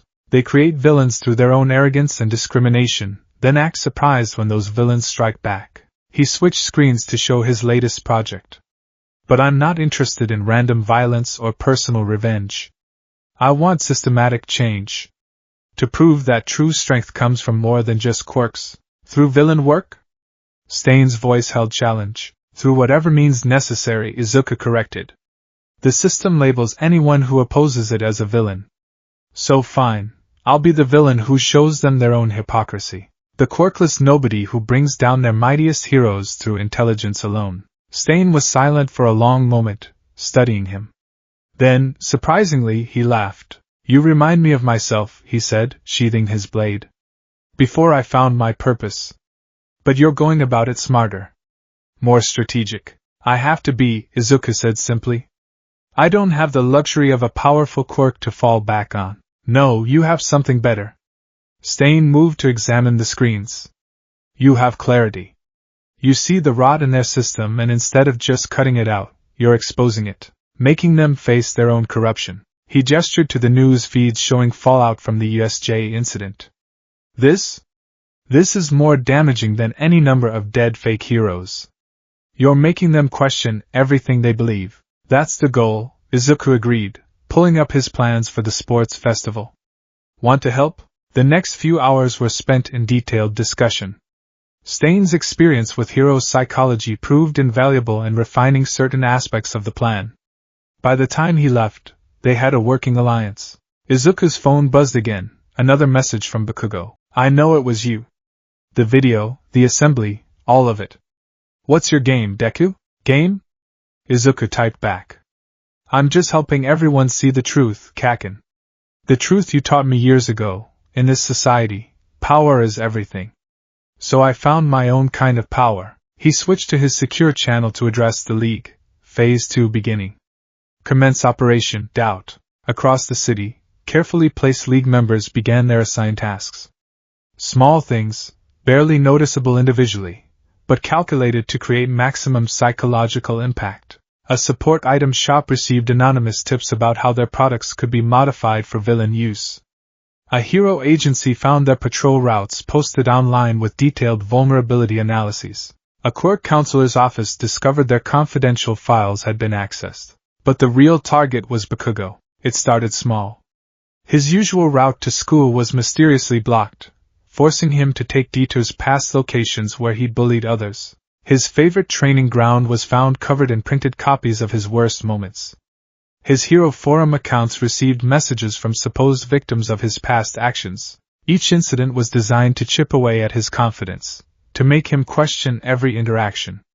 The League's psychological warfare experts had helped craft the perfect campaign of subtle degradation. At school, Izuku watched the effects unfold.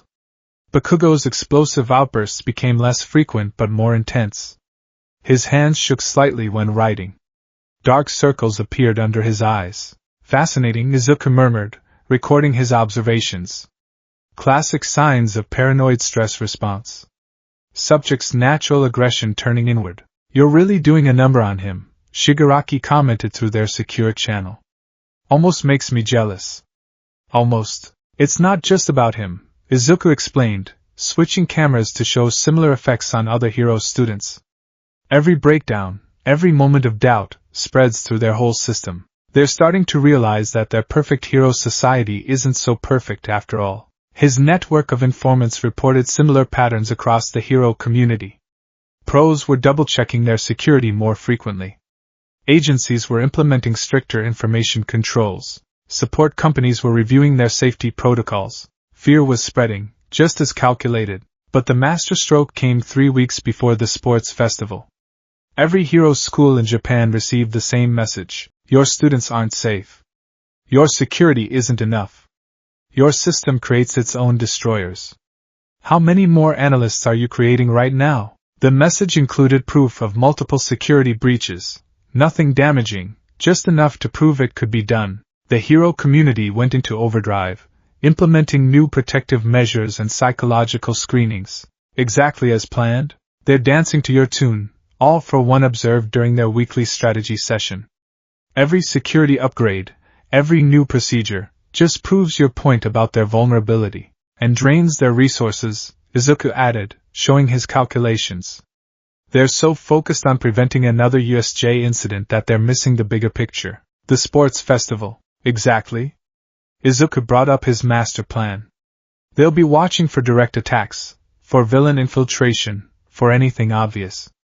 But they won't be watching for the enemy within, all for one finished, satisfaction evident in his voice. Tell me, young analyst, how many quirkless students have you contacted? Izuku smiled, switching screens to show his other project. The quirkless revolution had started as a simple online forum, a place for sharing stories of discrimination and disadvantage. But under his careful guidance, it had evolved into something more. 47 confirmed recruits, he reported. All with similar experiences of being deemed worthless by hero society. All eager to prove themselves, and all perfectly placed to help demonstrate the system's failures. Without ever breaking a law, all for one noted approvingly. You're not just building a villain network, you're creating a movement. Revolution requires more than just violence, Izuku agreed. It requires changing hearts and minds. Making people question what they've always accepted as truth. His phone buzzed again, Another message from Bakugo. Found your little quirkless support group. Think you're clever? Turning them against heroes? I'm not turning anyone against heroes, Izuku responded. I'm just giving voice to what they already know, that this society wasn't built for us. That we have to make our own path. By becoming villains? By becoming whatever we need to be to change things. Tell me, Kaken, how many of your future hero classmates have ever considered what it's like to be deemed worthless at age 4? To be told your dreams are impossible because you lost the genetic lottery? There was a long pause before Bakugo's reply. We were kids. I was wrong about what I said and did. But this isn't the way to fix things. No, Izuku agreed, this is just the beginning. The real changes start at the sports festival. Hope you're ready for some real competition, Kaken. The kind that doesn't rely on quirks. He switched back to his league channel. Phase 3 ready. Begin final preparations. Across the city, his network activated. Quirkless students began reporting suspicious activities around their schools. Hero agencies received anonymous tips about potential security breaches. Support companies discovered concerning patterns in their equipment usage data. None of it was real, of course. But it didn't need to be. The fear and paranoia were real enough. In his workshop, Izuku reviewed the psychological profiles of every UA student scheduled to participate in the sports festival. Each one had vulnerabilities, pressure points that could be exploited. But Bakugo's profile was special, a masterpiece of calculated degradation. Your greatest weakness, he murmured, studying the data, was always your pride. Your absolute certainty that having a powerful quirk made you superior. But what happens when that certainty crumbles? The answer was already showing in Bakugo's declining performance, his increasing paranoia, his desperate attempts to prove himself against phantoms. Sir, one of his operators reported Bakugo's latest psychological evaluation at UA shows significant stress markers. They're considering pulling him from the sports festival. Perfect, Izuku said, making notes. Leak that information to the media. Let everyone see how their system breaks its strongest students. Another message from Twice. You're a monster. You're a genius. You're both. You're helping him by destroying him. And maybe that was true. Maybe breaking Bakugo down was the only way to force him, and by extension, Hero Society, to confront their fundamental flaws. The sports festival was approaching rapidly.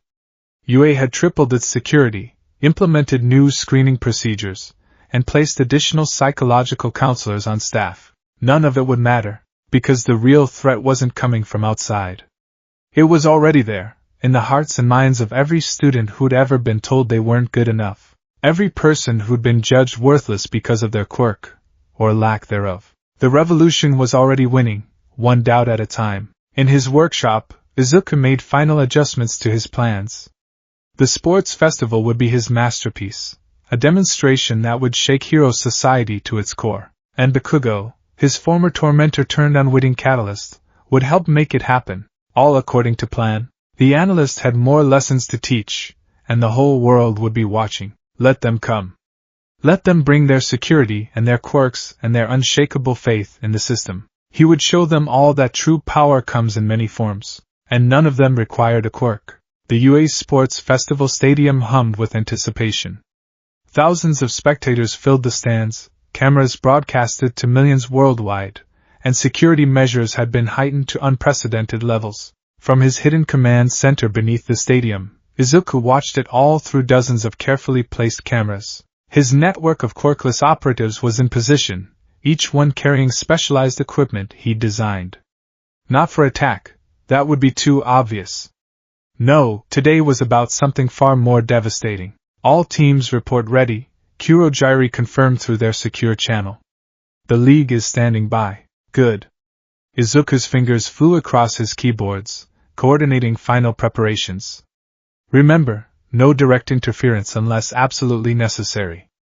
Today is about exposure, not combat. His main screen showed the student preparation rooms. In one, Bakugo sat alone, hands trembling slightly as he adjusted his gym uniform. Weeks of psychological warfare had taken their toll.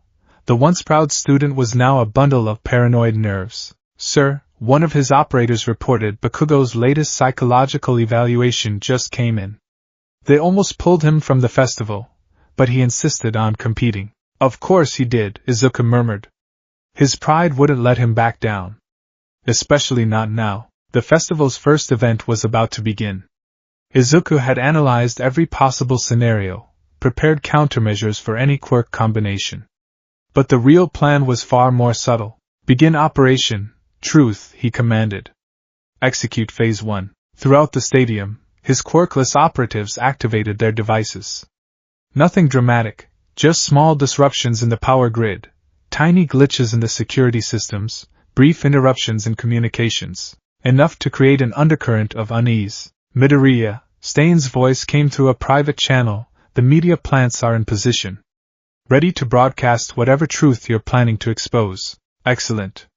Izuku switched feeds to show the gathering students. Now we wait for the perfect moment. The first event, an obstacle course, began with President Mick's usual enthusiasm. But Izuku noticed how the pro-hero's voice held a slight edge of tension. They were all on edge, waiting for another USJ-style attack. They'd never see this coming. Bakugo took an early lead in the race, his explosions more controlled than usual but lacking their usual power. The psychological pressure was affecting his quirk control, exactly as predicted. Sir, another operator called, we've detected unauthorized access to the stadium's main computer system. I know, Izuku said calmly. I'm the one accessing it. His fingers danced across the keyboards, bypassing security measures he'd spent months studying. UA had upgraded their systems after the USJ incident, but they never considered that their real vulnerability lay in their own arrogance. As the race reached its midpoint, Izuku activated the first trigger. Every screen in the stadium flickered briefly before displaying a simple message. How many of your heroes were created through cruelty? The message vanished quickly, replaced by normal coverage, but the damage was done.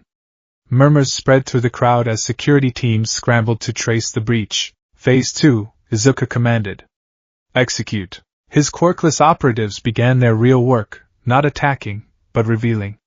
Each one carried recordings, documents, and testimonies about the dark side of Heroes Society. Stories of discrimination, of broken dreams, of children deemed worthless because of their quirks, or lack thereof. The information spread through social media like wildfire, perfectly timed to coincide with the festival's most watched moments. But the real target was still Bakugo. As the explosive student approached the final obstacle, every screen in the stadium suddenly showed a compilation of his worst moments. Years of bullying, of quirk abuse, of telling a quirkless child to kill himself, all carefully edited and presented without commentary. The crowd's reaction was immediate. Gasps, shocked whispers, and angry mutters filled the air. In the VIP section, pro-heroes shifted uncomfortably, recognizing their own past behaviors in the footage. Bakugo stumbled, his explosion sputtering as he saw himself displayed for all to see. The perfect hero candidate, exposed as everything wrong with their system. Deku! He screamed, eyes scanning the stadium. I know you're here. Show yourself. As you wish, Izuku murmured, pressing a final button. The stadium's lights dimmed as a new video began playing. This one showed a familiar scene. A young Izuku Midoriya being told he was quirkless, crying as he watched his dream die. Then Bakugo's bullying, the teacher's indifference, the system's casual cruelty. But the video didn't stop there. It continued, showing Izuku's transformation. His analysis work, his technological innovations, his rise as the analyst. Each clip carefully chosen to demonstrate one crucial fact. The system's rejects could become its greatest threats. Attention UA! Izuku's modified voice echoed through the stadium speakers. You've spent weeks wondering how a quirkless nobody could breach your security, counter your powers, and expose your weaknesses. The answer is simple. You taught me how. Security teams converged on the source of the broadcast, but Izuku was already relocating through prepared escape routes. Every time you dismissed me as worthless, I learned. Every time you praised quirks over intelligence, I grew stronger. Every time you told me I couldn't be a hero, I found a different path. The screen showed more footage, other quirkless individuals who'd been rejected, broken, transformed by the system. Each one now part of his growing network. Today isn't about attacking you, Izuku continued, making his way to his final position. It's about showing everyone the truth.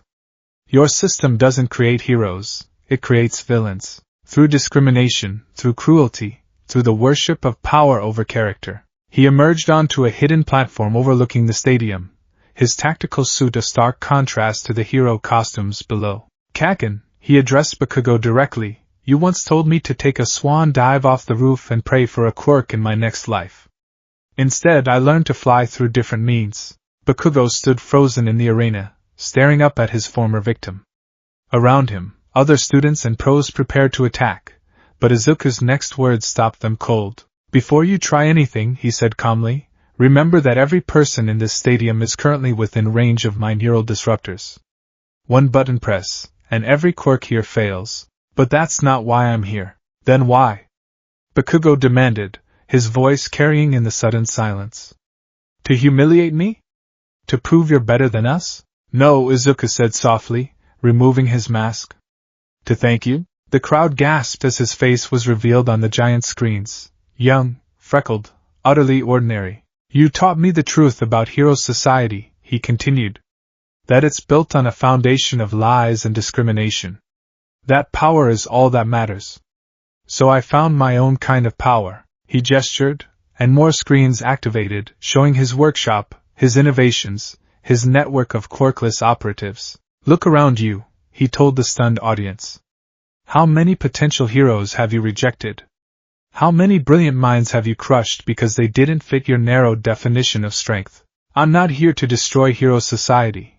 I'm here to force it to evolve. Security teams had finally reached his position, but Izuku wasn't finished. To every quirkless child watching, he said, his voice carrying clear and strong, to every person who's been told they're worthless because of their quirk or lack thereof, you don't need their approval. You don't need their system. You have worth beyond their narrow definitions of power. He turned to face Bakugo one last time. And to you, Kaken, thank you for showing me that sometimes the best way to change a broken system is to break it completely. Deku, Bakugo's voice cracked slightly, whatever you're trying to prove. I've already proven it, Izuku interrupted. Look at yourself. The mighty Katsuki Bakugo, brought low not by superior power, but by the weight of his own actions. By a quirkless Deku who learned to fight back without ever throwing a punch. The neural disruptors activated, causing quirks throughout the stadium to sputter and fail. In the confusion, Izuku's platform began to retract. The age of unquestioned hero worship is over, he announced. Welcome to the revolution. Kurogiri's portal opened behind him, but before he stepped through, Izuku had one final message. You've spent months trying to prevent another USJ incident. But you never understood. That was just a demonstration. This is education. Class dismissed. The portal closed just as Bakugo's scream of rage echoed through the stadium. But it was too late. The damage was done. Back in his command center, Izuku watched as chaos erupted. His operatives were already dispersing, their work complete. Social media exploded with the revealed footage, hashtags trending worldwide as people began questioning everything they believed about Heroes Society. Masterfully done, all for one's voice came through his private channel. You've accomplished more damage today than any villain attack could have. Thank you, sir, Izuku replied, already reviewing the data from his operation. But this was just the beginning. Now that they've seen the truth, now that doubt has taken root, they'll never trust their heroes the same way again, all for one finished. And in that doubt, our real work can begin. Izuku's phone buzzed with messages from his various contacts. From Shigaraki, not enough violence, but I'm starting to see the beauty in your way of breaking things. From Twice, you're a monster. You're a savior. Both. Neither. I love it. From Stain, you've exposed their false ideals. Now they must face their own corruption. And finally, from Bakugo, this isn't over, Deku. You want to change the system? Fine. But I'll change it as a hero, not a villain. Izuku's response was simple. There are no heroes or villains anymore, Kaken. Only those who accept the system's lies and those who fight to expose them. Choose your side carefully. He turned back to his monitors, watching as his revelation continued to spread. UA's reputation was in shambles, Heroes Society was facing unprecedented scrutiny, and his network of quirkless revolutionaries was growing by the minute. All according to plan. The analyst had delivered his message. Now it was time for the next phase, turning revelation into revolution. Let them call him villain. Let them try to stop him. He'd already won the most important battle, the one for truth. And truth, once revealed, could never be caged again.